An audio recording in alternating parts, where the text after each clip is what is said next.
Hey, hey, hey. It's day 8 of the Advent calendar. I know if you were to look at a proper actual calendar, it would look suspiciously like the 9th of December that this video is being uploaded. But you know when you are perhaps away for a few days, or you just forget to eat the chocolate from your Advent calendar for a couple of days, when you get back, you suddenly have 2 or 3 chocolates to open in one day.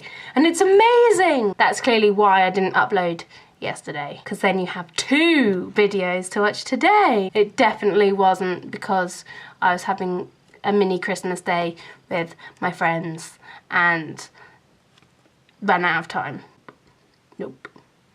Today on the Advent calendar, it's time to be serious for a while, guys. I've done some research. I found an article from the NHS website. It is from a couple of years ago, but the advice that it gives, I think, is still important. So the article starts off with the fact that every year over 80,000 people need hospital treatment during the festive period. 80,000. The article then goes on to suggest ways of staying safe during the holiday period, and because I care about you 10 people that watch this, I'm going to share with you this article and tips for staying safe during the holiday season. So number 1, the kitchen. Hot fat, boiling water and sharp knives make the kitchen one of the most dangerous places during the holiday. The advice from the Royal Society of the Prevention of Accidents, or ROSPA, is that you should try and keep people, especially children, out of the kitchen and avoid alcohol until you finish cooking.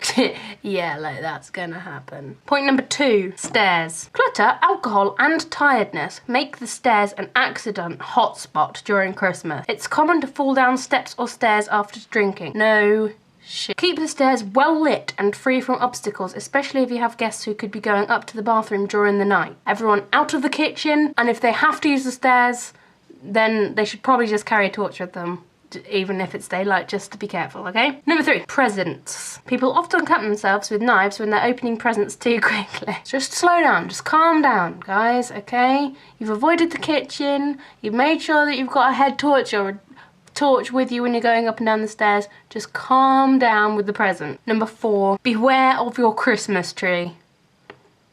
That Norwegian spruce is not as innocent as it may look. Every year, about 1,000 people are injured by their tree, usually while fixing stars, lights or other decorations to the higher branches. So the advice is always to use a stepladder when putting up decorations and don't overreach yourself. Number 5, fairy lights. Around 350 people a year are hurt by Christmas tree lights, according to ROSPA. Injuries include falling while they're putting them up, children swallowing the bulbs, and people getting electric shocks and burns from faulty light. The advice is to test your lights and wiring before you put them up, as they can deteriorate over the years. If you have old lights, buy new ones that meet higher safety standards.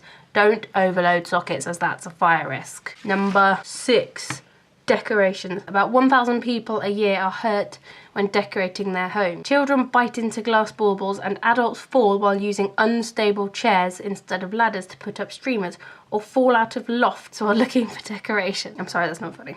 Stop falling out of lofts, people. Number 7, candles. People are 50% more likely to die in a house fire over Christmas than at any other time of year, which isn't very fun. Taking care with candles and oil burners is one way to help you and your family and friends avoid a Christmas house fire. Hazard number 8, I didn't just have to count my fingers, is Christmas plants. Mistletoe is apparently poisonous, and its berries contain toxic proteins that slow the heart rate and can cause hallucination. The Christmas rose is apparently so effective at causing diarrhea that it was used as a chemical weapon by the ancient Greeks. Unfortunately, I don't know what a Christmas rose looks like, but if you find one, just stick it in the kitchen because nobody's in there anyway. Stress is the next thing to be careful of. Christmas is one of the most stressful times of year. The combination of drink, relatives, lack of sleep, and the stress of Christmas shopping can be too much for some people. Try to find some time alone, even if it's only to have a relaxing bath. Indigestion and food poisoning. Number 10. Food poisoning is always a worry at Christmas. Well, not something that I've ever particularly worried about, I have to admit. Read the instructions on the turkey well, or whatever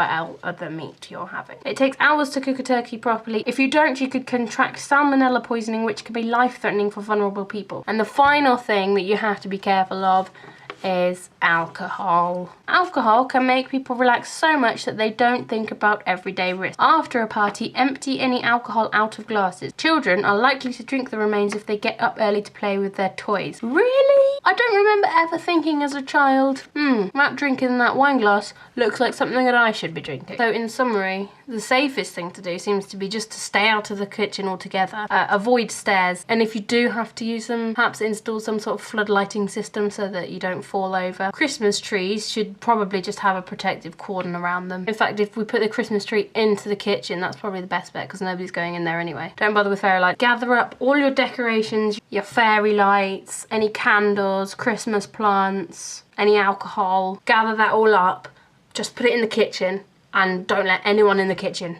I think that's just the safest thing to do. Hopefully all those safety tips will help you approach the Christmas season with a bit more confidence that you can stay safe. And as I say, just might be best just to avoid it altogether. Not worth the hassle. Stay safe out there!